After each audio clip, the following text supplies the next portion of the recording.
한국인들은 화가 많은 민족이라고들 말합니다. 한의사들도 정말 맞아서 그런지 아니면은 특별히 할 말이 없어서 그런지 뭐가 조금 일이 있으면은 원인을 제대로 찾지를 못하면은 화가 채였군요라고 그렇게 말을 하죠. 그 말이 사실이라면은 우리들 여러분들에게도 화가 많이 있을 가능성이 있습니다. 자신은 잘 알지는 못하지만은 우리 선배들이 여러 어른들이 쓸데없는 소리 아닌 소리를 했을 리는 없다 말씀입니다. 화가 많은 민족이다. 그렇다면은 우리에게도 화가 많을 가능성이 많습니다. 분노는 어디에서 생기는가? 욕심은 많은데 일하지 않으면서 기운이 남아 돌 때에 생긴다고 합니다. 불행은 자기 일은 하지 않으면서 남의 일에만 관심 둘 때 시작하는 법이라고 합니다. 자기 일을 하지 않으면서 남의 일에 관심을 두는 사람에게 반드시 생겨나는 현상이 있는데 그것은 비판의식입니다. 비판의식이 강한 사람들은 대체로 똑똑한 사람들입니다. 그런 사람들은 척 보기만 해도 무엇이 잘못되었고 무엇을 고쳐야 하는지 눈에 다 들어온다고 합니다. 돈 잘 버는 사람들한테 그 소리 한번 들었는데요. 아주 특별한데 자기를 놓고 그런 소리를 해요. 자기는 어디 가면은 이건 돈 될 거다 안 될 거다라는 게 확실하게 안 돼요. 뭘 하면 땅을 딱 보면 저건 돈 될 땅이다, 저건 안 될 땅이다라는 거 안답니다. 자기가 그런 소리였습니다. 자기가 그렇다라고 말을 했는데 똑똑한 사람들은 다른 사람 보면은 저 사람한테 무슨 문제가 있고 무엇을 어떻게 고쳐야 하는지 척 눈에 들어온다고 하죠. 따라서 그렇게 똑똑한 사람들은 당연히 행복할 것 같습니다. 그러나 희한하게도 행복할 것 같은 그런 똑똑한 사람들이 하나같이 행복하지 못합니다. 그 까닭은 똑똑하긴 하지만 때로는 그 똑똑한 것 때문에 하늘의 복, 하나님의 복을 받지 못하기 때문입니다. 산상수훈의 마지막인 7장에서 예수님께서 비판받지 않으려면 비판하지 말라라고 말씀을 하십니다. 근데 이 말씀을 여러분들이 그냥 늘 들은 귀한 말씀이 아니라 한번 가만히 생각해 보면 조금 이상한 게 있습니다. 비판받지 않으려거든 비판하지 말라고 말씀하시는데 예수님께서 그 말씀하신 까닭은 얼른 보면은 우리가 남을 비판하지 말아야 할 이유가 마치 나도 다른 사람에게 비판받지 않기 위한 가르침인 것처럼 보입니다. 그러나 주님의 그 말씀은 전혀 그런 뜻이 아닙니다. 그 이유를 예수님께서 이렇게 말씀을 하세요. 내 눈에 보이는 남의 허물은 나에게도 있는 것이다. 나아가 이렇게 말씀을 하십니다. 어쩌면 그것이 그 사람에게는 사실상 없는데 나에게 있는 것인데 그 사람의 것으로 보일지도 모른다. 예수님께서 말씀하십니다. 이걸 2절에서 말씀을 하시죠. 너희가 비판하는 그 비판으로 너희가 비판을 받을 것이요 너희가 헤아리는 그 헤아림으로 너희가 헤아림을 받을 것이니라. 영상 스크린에 많은 영상이 나옵니다. 그러나 사실 영상 스크린, 그 스크린은 흰바탕일 뿐입니다. 스크린이 영상을 만드는 것이 아니라 영상은 스크린의 빛을 비추는 기계에서 나오는 것이죠. 이게 붙이면 나옵니다. 그건 빔이라든지 그런 말 하는데 제가 요즘 말을 잘 모르겠습니다. 주님의 말씀을 남의 허물을 비판하는 것은 바로 이와 같다라는 말입니다. 나의 허물이 상대방이라는 스크린에 비추어서 저 사람의 허물인 것처럼 보일 것일 뿐이지 사실은 나에게 있는 허물이라는 그런 말씀이십니다. 따라서 이 말씀으로 주님께서 하시는 말씀은 사람들이 남의 허물을 비판하는 것은 실은 그 허물이 자기에게 있는 것인데 자기에게 없는 것처럼 보이기 위한 위장이라는 말씀입니다. 희한합니다. 다른 사람들의 허물을 보는 사람들, 다른 사람들의 일을 잘 아는 사람들은 자기가 경험한 사람들, 자기가 그 일을 경험한 사람들이 상대방에 대해서 잘 알고 자기 속에 그런, 예를 든다면 욕심이다. 그러니까 차를 운전하는데 여기서 좌회전이 안 되는데 딱 하고 싶거든요. 다른 사람 보면 저 사람 차가 흔들흔들해요. 꼬랑지가 보면 조금 하는데 꼭 좌회전 하려고 하는 것처럼 그렇게 보여요. 그러니까 자기 마음속에 그런 것이 있기 때문에 보인다는 그런 말씀입니다.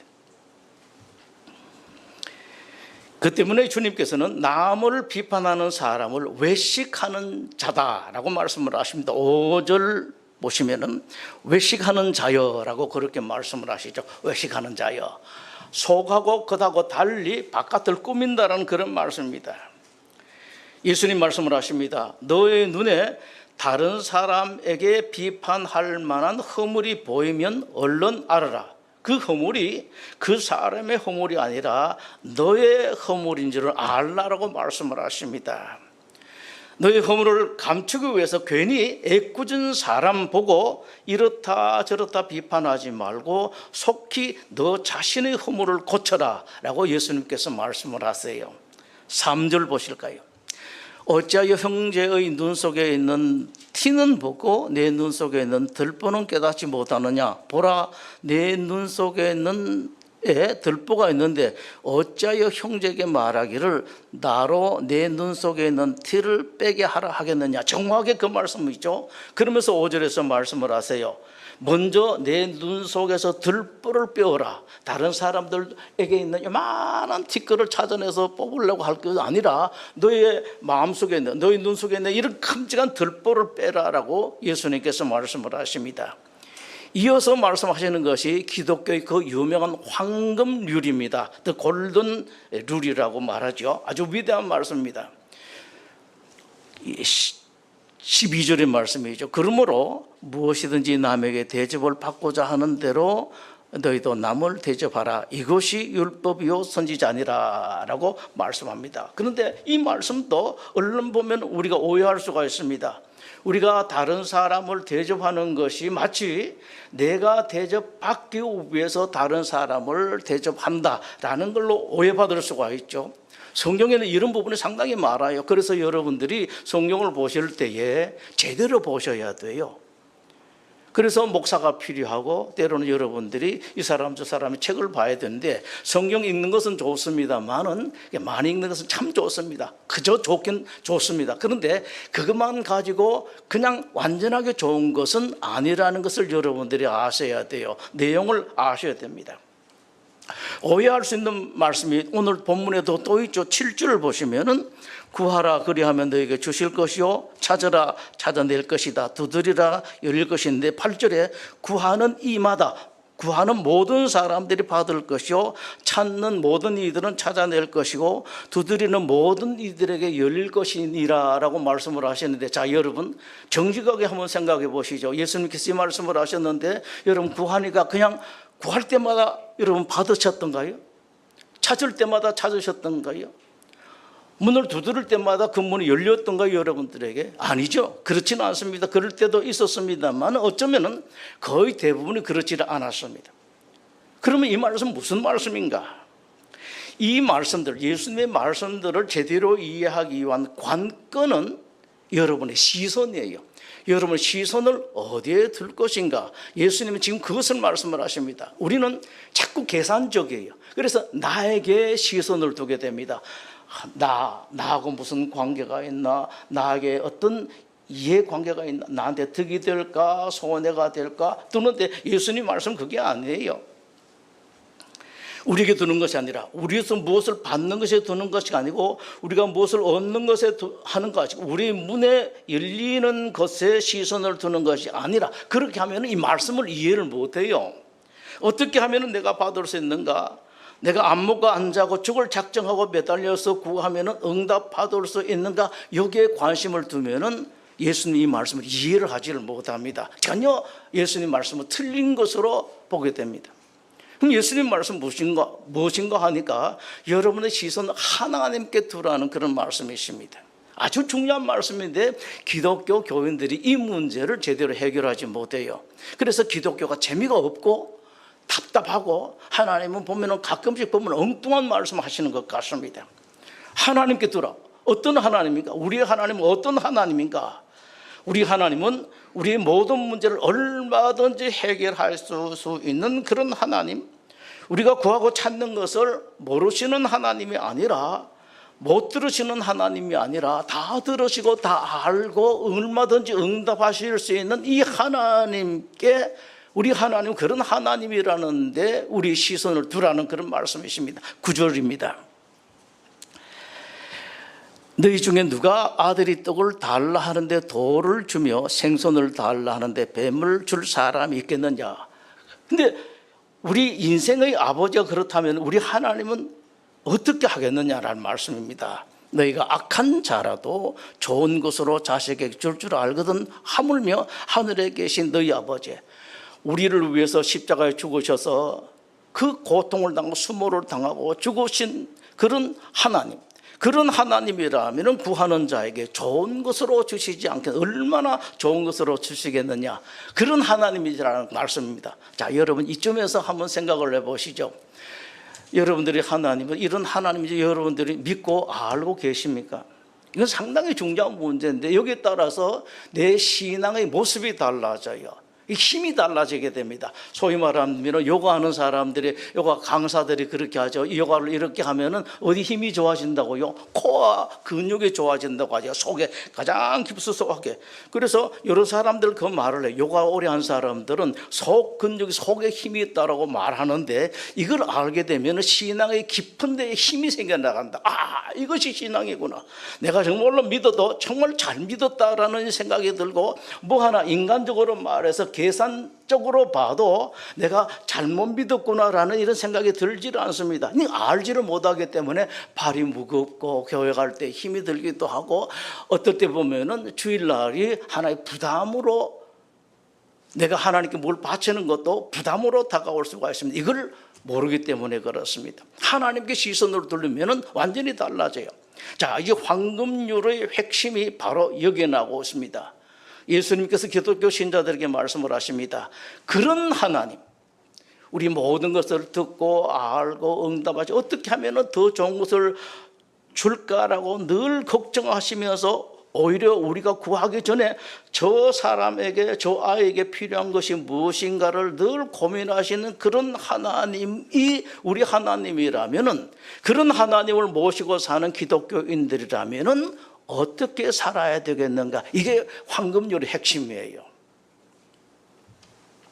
예를 들어서 누가 자기에게, 나에게 무엇을 부탁을 하면은, 나에게 와서 꼭 이것 좀 해줬으면 라고 부탁을 하는 사람들이 있으면은 기독교 신자들은 어떻게 해야 되겠는가? 마땅히 해야 할 모습은 내가 하나님께 바라는 것처럼, 하나님, 우리 아이가 이런데 좀 이렇게 해주셨으면 좋겠습니다 라고 하는 그런 마음으로 당신에게, 너에게 부탁하는 사람을 대하라는 그런 말씀입니다. 좀 힘들다고 한번 듣고 난 뒤에 그게 심리학자들이 말하는데 그걸 무의식적인 행동 하는데, 제가 워낙 어려운 말을 잘 모르겠습니다. 무의식적으로 그렇게 잊어버려요. 들은데 그런 부담스러운 말은 빨리빨리 잊어버리도록 훈련되어 나가는 겁니다.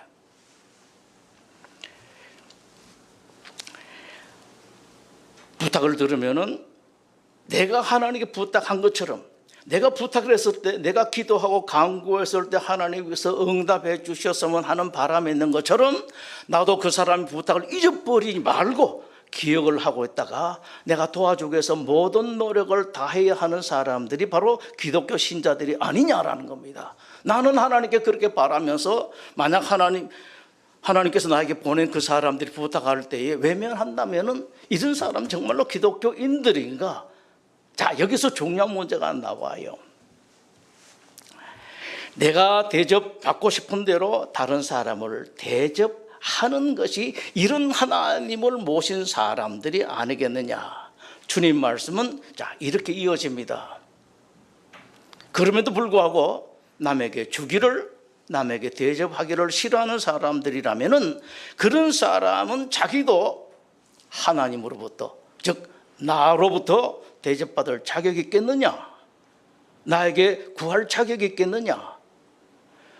그런 가치가 없는 사람에게 내가 응답을 할 수가 있겠느냐? 응답을 기다리겠느냐라는 말씀이십니다. 자기는 하기 싫으면서 하나님은 그렇게 해 주십사라고 바라는 사람들이 있다면 그 사람은 어떻게 하겠느냐? 자, 6절은요, 요걸 재밌게 하시는 말씀이에요. 여러분 6절 보시면은 늘 보면 앞뒤가 조금 다르게 갑자기 이 말씀 들어간 것 같은, 절대로 그 말씀이 아닙니다. 거룩한 것을 계획해 주지 말며 너희 진주를 돼지 앞에 던지지 말라. 그들이 그것을 발로 밟고 돌이켜 너희를 찢어 상하게 할까 염려하라. 이 말씀이 무슨 말씀입니까, 여러분? 자기는 바라면서 자기 하나님, 우리 아들도 또 내 건강도 우리 집의 경제도 이렇게 해주시면 좋겠습니다 바라면서 정작 나에게 내가 할 수 있는 것을 부탁하는데도 불구하고 잊어버리는 사람, 안 해주는 사람은 어떤 사람인가? 미안한 말입니다만 그런 사람을 가리켜서 돼지라고 표현하고 있습니다. 예수님께서 다시 한번 6절 보시죠. 거룩한 것을 그런 계획해 주지 말며 너희 진주를 돼지 앞에 던지지 말라. 그들이 그것을 발로 밟고 돌이켜 너희를 찢어 상하게 할까 염려라. 돼지로 개로 말씀을 하십니다. 아주 재미있는 말씀인데 여러분, 이게 재미있으면서도 아주 심각한 말씀이에요.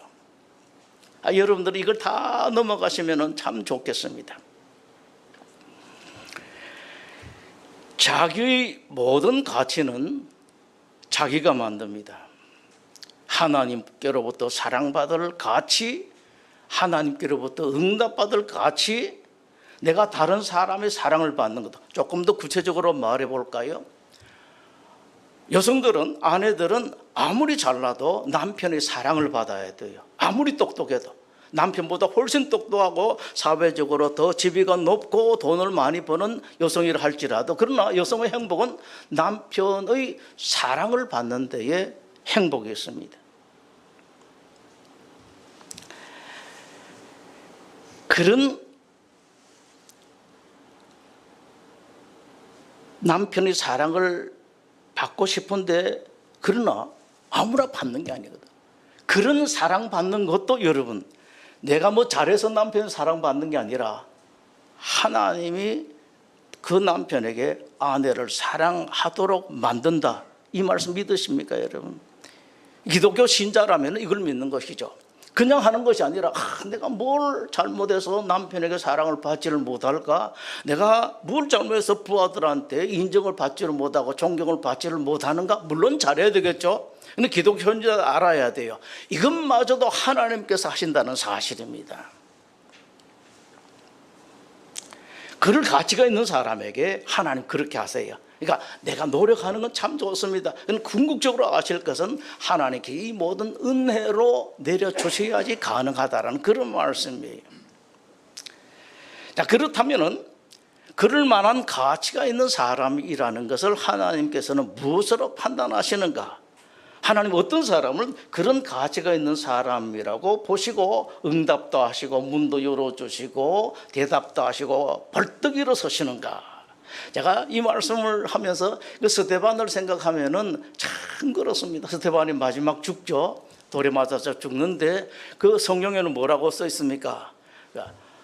예수님께서 일어서셨다라는 말씀이 성경에 있습니다. 그걸 여러분 기회 되면 한번 보십시오. 늘 하나님 우편에 뭐라고 신앙 고백할 때 어떻게 합니까? 하나님 우편에 앉아 계시다가 그 예수님께서 스데반이 순교당할 때 벌떡 일어서셨다고요. 그 정도 되는 사람, 그 사람입니다. 큰일 났다. 여러분들이 어떤 일이 있으면 여러분들이 뭐 구하고 뭐 한두 개보다도 벌떡 일어서서 뭐가 필요하냐? 구하기도 전에 하나님께서, 예수님께서 먼저 아시고 챙겨주시는 그런 사람. 저도 하나님도 여러분들에게 소원하시는 바가 바로 이런 겁니다. 하나님 정말로 여러분들에게 그렇게 하고 싶습니다. 주고 싶어요. 다 해주고 싶습니다. 그런데 여러분 어떻습니까? 6절에 조금 전에 보신 것처럼 만약에 그것을 개에게 주면 돼지에게 주게 되면은 그냥 짓밟아서 못 쓰게 만들어 버린다는 그런 말씀이, 그래서 하나님께서 못 주십니다. 자, 그러면은 그런 가치가, 그럴 만한 가치가 있는 사람이라는 것을 하나님께서 무엇으로 판단하시는가? 그것은 그 사람의 삶의 모습입니다. 그걸 성경 삶의 열매라고 하죠. 17절에 이와 같이 좋은 나무마다 아름다운 열매를 맺고 못된 나무가 나쁜 열매를 맺나니 좋은 나무가 나쁜 열매를 맺을 수 없고 못된 나무가 아름다운 열매를 맺을 수 없느니라. 삶은 그렇게 안 살면서 열매를 맺을 수가 있나요? 안 되죠. 조금 전에 말씀드린 바가 바로 이겁니다, 여러분.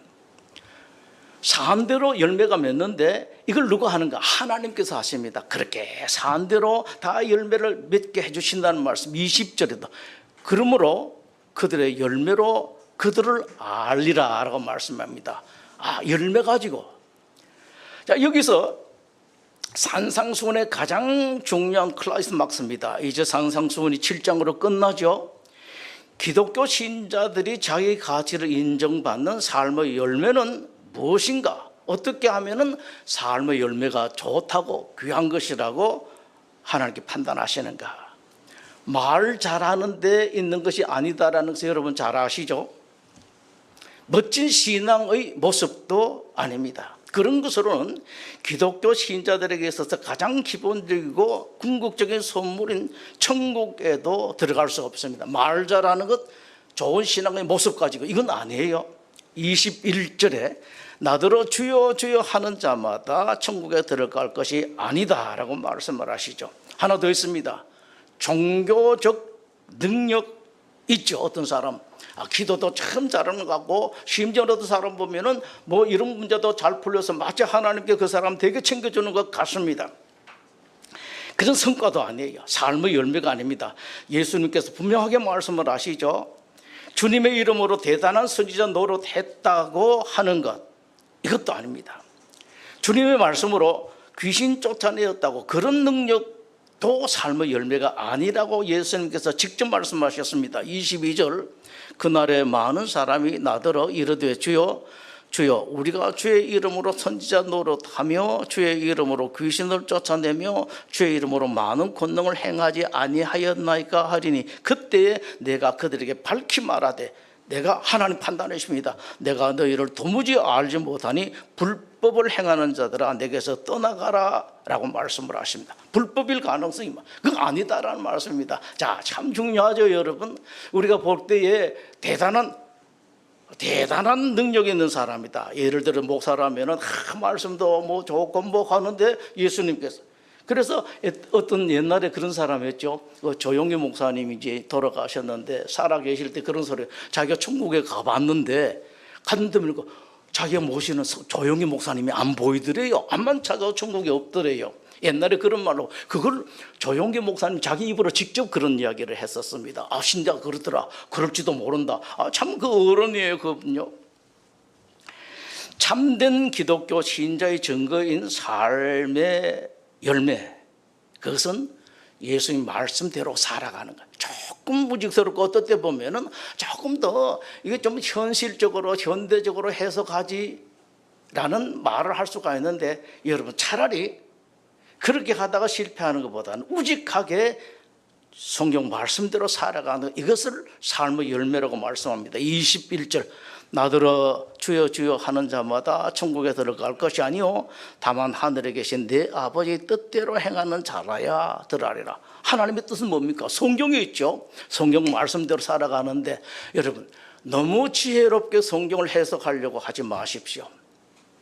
정의가 아니다, 이건 확실하게 아니다 하는 것 정도는 좋습니다만은 제대로 알지를 못하면서 이걸 뭐 좀 그렇게 해석하나 그 말씀 그대로 받느냐 이런 게 아닙니다. 때로는요 좀 우직하게 무식하게 받아들이는 것이 낫습니다. 야고보 2장에서 하나님 말씀을 하십니다. 내 형제들아 만일 사람이 믿음이 있노라 하고 행함이 없으면 무슨 유익이 있으리요? 그 믿음이 능히 자기를 구원하겠느냐? 만일 형제나 자매가 헐벗고 일용할 양식이 없는데 너희 중에 누구든지 그에게 이르되 평안히 가라, 덥게 하라, 배부르게 하라 하며 그 몸에 쓸 것을 주지 아니하면 무슨 유익이 있으리요. 그러면서 이어서 말씀을 하십니다. 이와 같이 행함이 없는 믿음은 그 자체가 죽은 것이라. 이런 사람들은 미안하지만 다른 이런 이 땅에 있으면서 나중에 죽음 이후에 복을 받는 것 정도가 아니라 천국에도 가장 기본적인 천국에도 들어가지 못한다라는 말씀이 야고보서 2장의 말씀입니다. 행함이 없는 믿음이 아닙니다. 자, 여기서 이제 생각해 봅니다. 현실적으로 이 행함이라는 거 하면은 참 좋겠는데 실제로 내가 성경 말씀대로 행하면서 살아가는 게 정말로 어렵습니다. 쉽지가 않습니다. 쉽지가 않습니다, 여러분. 그냥 쉽게 예수님을 구원받고 천국에 간다, 이 정도는 참 쉬울 것 같은데, 그러나 그 믿음, 정말로 천국에 들어갈 믿음인가 아닌가, 여기서 판단이 돼요. 잘못하면 속습니다. 내가 믿기만 하면, 맨 처음에 그렇죠. 속이 말하면은 구원 확신, 그냥 확신합니다. 가르치죠. 전도할 때는 괜찮습니다만은 이제 어느 정도 믿은 사람들은 잘 생각을 해봐야 됩니다. 과연 내가 믿습니다라고 한 것이 정말로 믿음이냐? 그 믿음이 어디서 나오느냐? 그것은 야고보에서 말씀 많이 하세요. 그게 믿음이냐?